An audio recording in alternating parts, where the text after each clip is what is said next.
Hi Sagittarius, welcome and this is your reading. Be open-minded po, hindi po halos lahat makaka-resonate. Kaya piliin nyo na lamang and thank you nga po pala sa mga nag-subscribe, lalo-lalo na po sa mga bumabalik. Marami pong salamat. Give me the message for Sagittarius. Ano yung mensahe sa'yo? Give me the message for Sagittarius. Ano yung mensahe sa'yo?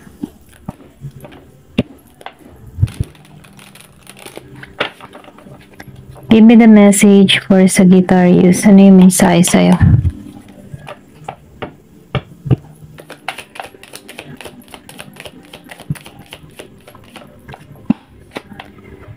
Meron ka ditong 5 of Swords. Give me the message for Sagittarius. Napifeel ko Sagittarius, lapitin ka ng mga mandaraya, manloloko, okay? Yung iba sa inyo hindi halos lahat. So, nakikitaan ko dito, be aware ka na lang dito. Kung merong ditong kang tao or katrabaho, nasa paligid mo, meron ditong panlolokong ginagawa sa'yo, okay? So, mag-ingat ka na lang sa pagkakatiwalaan mo, mag-ingat ka sa mga sasabihan mo ng sikreto, mag-ingat ka sa plano mo, okay? Kasi meron ditong pandaraya. Maybe, itong tao na to, tinitik advantage ka, okay? Kaya ingat ka na lang kung sino yung pagkakatiwalaan mo. Ayan. Gusto nitong lumabas. So, the world. Iba sa inyo na, sa ibang bansa, ito rin na-feel ko, Kung ikaw man ay nag-work in abroad, sa mga company, or pwede rin sabihin na OFW, Nakikitaan ko dito na merong blessing na patungo sa'yo dito or pwede rin sabihin na ingat ka sa mga pinakikisamahan mo dito kasi nakikitaan ko dito in the world Okay, so yung iba na sa ibang bansa or pwede rin sabihin mga nakakausap mo online, ingat na lang, okay? Ito na yung mensahe dito. Give me more information. Kumbaga, once na may nakakausap ka, kilalanin mong mabuti, okay? Give me more information. Meron ka ditong Ace of Pentacles reverse. Pwede rin sabihin na meron ka dito nakakausap online or pwede rin nakakausap mo na. Pero itong tao na ito, may pandaraya, may pandilin lang. Wala talaga itong balak makipagkita sa'yo dito sa Ace of Pentacles. Naka-reverse siya wala siyang may offer sa'yo. Pwede rin sabihin na pulis pangako to. Pero ganun pa man, tingnan mo maigi, okay? Tinuturuan ka lang dito na magikang ma-observe sa kinakausap mo. Kasi nafe-feel ko dito yung wala pang yun. Hindi makatotohanan yung sinasabi ng tao na to, okay? Kasi nafe-feel ko dito, pwede rin na pinapangakuan ka neto, okay, etc. Pero ganun pa man, bilang ikaw, makukutuban mo yun, or kung wala ka pang kutob, mag-observe ka, okay? Kapag may hinihingi na siyang pera, halimbawa, may nakakausap ka dito, padadalang ka ng ganyan, or magbigay ka ng pera sa kanya, mga ganun ba? So, ingat ka na lang, lalo-lalo na pagdating sa pera. Kasi, sa dami ngayong scammer, pwede kang maisahan dito. Okay? Give me more information. Then, dito, 7 of Pentacles. Na-feel ko dito, may pag-aani dito. Kumbaga, kung ano man yung mga inaasikaso mo, kung ano man yung inuumpisahan mo, na-feel ko dito yung bunga na parating sa'yo. Or pwede rin sabihin na, kung meron ka mga plano, na-feel ko dito yung pag-aani. Okay? Kailangan mo lang dito ng tiyaga. Kasi, kung ano man yung itinanim mo, meron niyang pag-ani. Okay? Kung ano man yung tinatrabaho mo, meron niyang magandang resulta. Kung nasa ibang bansa ka dito, nag-work ka in abroad, na-feel ko dito na nagsisimula ka pa lang dito Okay? Dito sa 7 of Pentacles. Meron diyang pag-aani. Okay? Give me more information.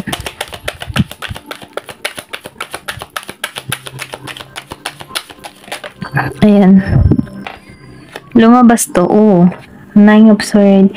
Yung iba sa inyo stress, okay? Na-stress ka, marami kang isipin, marami kang pinoproblema, nahihirapan ka na sa yung sitwasyon dito sa 9 of Swords.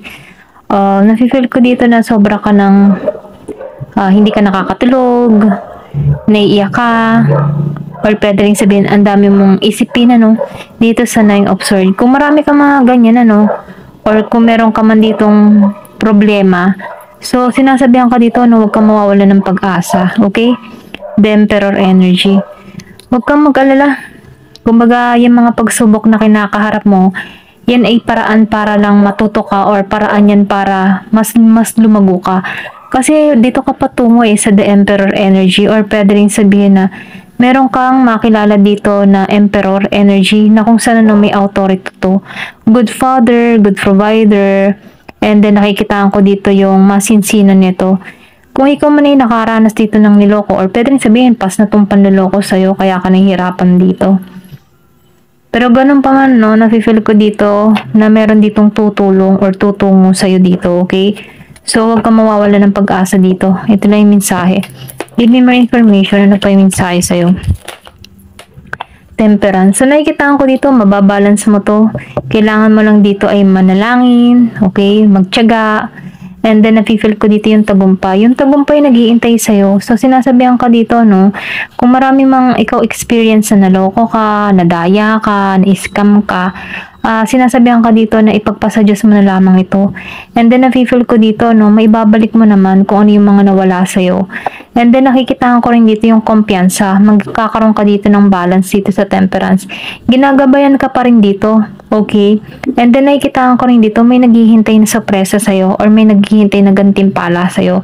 Kung ikaw man dito yung mga niloko, hayaan mo na lang ipagpasa Diyos mo at hayaan mo si universe ang manghusga sa mga tao ngayon. Okay?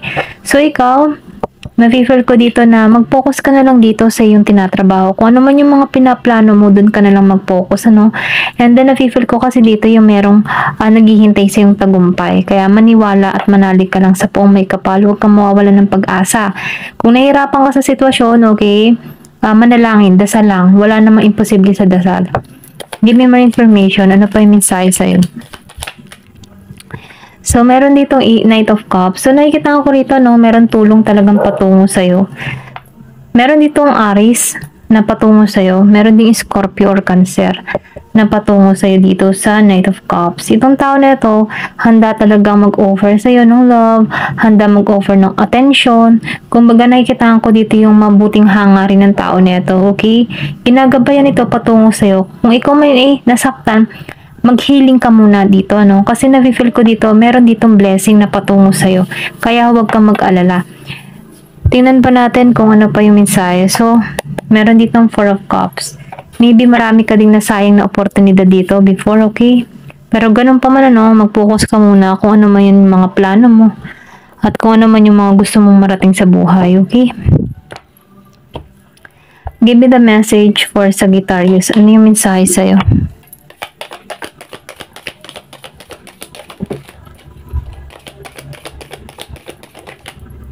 So, meron ka ditong money, di ba? Money pot. Ito yung naghihintay sa'yo, money pot. Marami ka kasing pagsubok na kanharap dito, kaya gagantimpalaan ka dito. Kung makikita mo, no, meron ditong pot. Ayun, andun yung corona. So, meron ditong tagumpay na naghihintay sa'yo. Kung ito yung tatahakin mo, okay, meron ditong pag-aani ng tagumpay. Kumbaga, yung pera ay naghihintay sa'yo. Yung sinabi ko kanina, may tagumpay na naghihintay sa'yo. Kaya maniwala at manalig ka lang. Kailangan mo lang dito ay tiyaga, maging positibo, tanggalin yung lungkot na nadarama, huwag masyadong mag-isip. Ayan, ito yung mensahe sa'yo. Give me more information, ano pa yung mensahe sa'yo? Ayan, so meron ditong teapot. So, nakikita ko rin dito, no, meron ditong tao na nagkakaroon ng interest sa'yo. Same sex, okay? Pareho kayo ng sex, ganyan. Pareho lang kayo ng, ng kasarian. Nagkakaroon to ng interest sa'yo or sabihin natin, nahuhulog tong tao na to sa'yo, okay? Or pwede, ito lang nafe-feel ko. Yung iba sa inyo, hindi halos lahat. And then dito, si scale, keep your life in balance. So, sinasabihan ka dito, maging balanse ka. Kumbaga, kung nahihirapan ka man sa sitwasyon, hanapin mo yung balanse. Kasi nakikita ko dito yung temperance. Ito yung pinupukaw sa'yo, maging balanse. Kasi nahihirapan ka nga dito sa Nine of Swords. Give me more information. Ano pa yung mensahe?